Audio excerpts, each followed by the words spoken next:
नमस्कार. तर आज मी आईची इथं आली आणि आईनं मस्तपैकी आकाराचा बेत केलाय. तर आता काय काय बनवलंय मी तुम्हाला दाखवतेच आणि त्याची रेसिपी मी तुमच्यासोबत शेअर करणार आहे. तर व्हिडिओ हा शेवटपर्यंत नक्की पहा. तर चला मग. तर इथे क्रिशा आल्यानंतर ना हिचं एकच इच्छा असते की मला झोळी बांधा, त्यामध्ये बसवा आणि झोका द्या. आणि क्रिशाची माऊनं लगेच बांधली आणि त्यामध्ये तिला बसवून झोका देत होती. तर तिची इच्छा होती की माऊ तू गाणं म्हण आणि तिची माऊ गाणंही म्हणत होती. क्रिशा मस्तपैकी एन्जॉय करत होती. आता इथे आल्यानंतर तिची अशीच मस्ती चालू असते.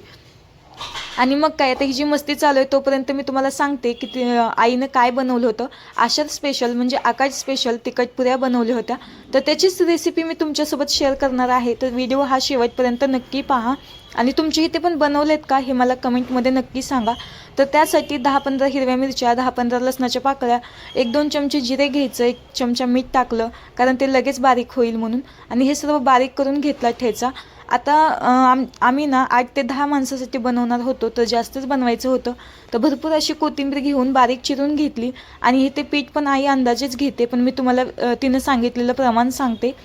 तर इथे 3 वाटी ज्वारीचं पीठ घेतलं ना, सपाट वाटी गव्हाचं पीठ घ्यायचं, सपाट वाटी बेसन घ्यायचं आणि नंतर त्यामध्ये भरपूर अशी चिरलेली कोथिंबीर टाकायची, ठेचा टाकायचा, भरपूर असे तीळ टाकायचे आणि हळद टाकायची, चवीनुसार मीठ टाकायचं आणि ओवा टाकायचा 1-2 चमचे.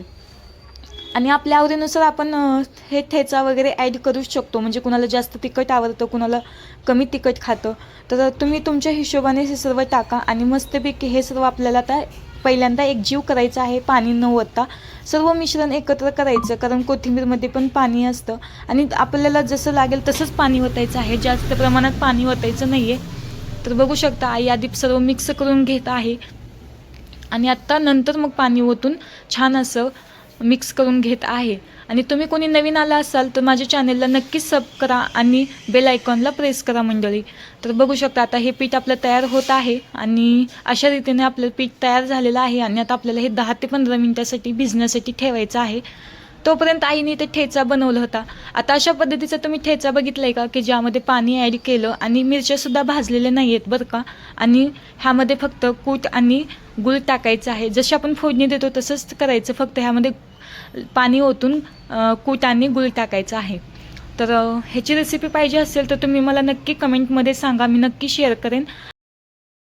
आणि इथे डाळीला फोडणीही दिली होती, वरण मस्तपैकी तयार झालं होतं. आणि ठेचा ना पाणी आटेपर्यंत शिजून घ्यायचं आहे आणि शिजल्यानंतर अशा पद्धतीने तयार होतो. तर आईने लगेच मग इथे तिखट पुऱ्या बनवायला चालू केल्या. त्यासाठी आईनं सुती कापड न यूज करता तेलाची पिशवी असते ना ती कट करून घेतली आणि त्यामध्ये ते सर्व तेल ना पहिल्यांदा पिठाला लावून घेतलं आणि नंतर पोळपाटावर ते कागद ठेवला आणि कागद ठेवल्यानंतर छोटे गोळे घेतले आणि इथं तेल तापायलाही ठेवलं होतं. मस्तपैकी याच्यावर थापटून घेतलं आणि जशी जुनी पद्धत आहे ना तसं एक त्याला होलही दिलं मध्यभागी आणि मस्तपैकी हे तळून घेतले. दोन्ही बाजूनी खरपूस असे तळून घ्यायचे आणि अशा रीतीने आपल्या तिखट पुऱ्या तयार झालेल्या आहेत.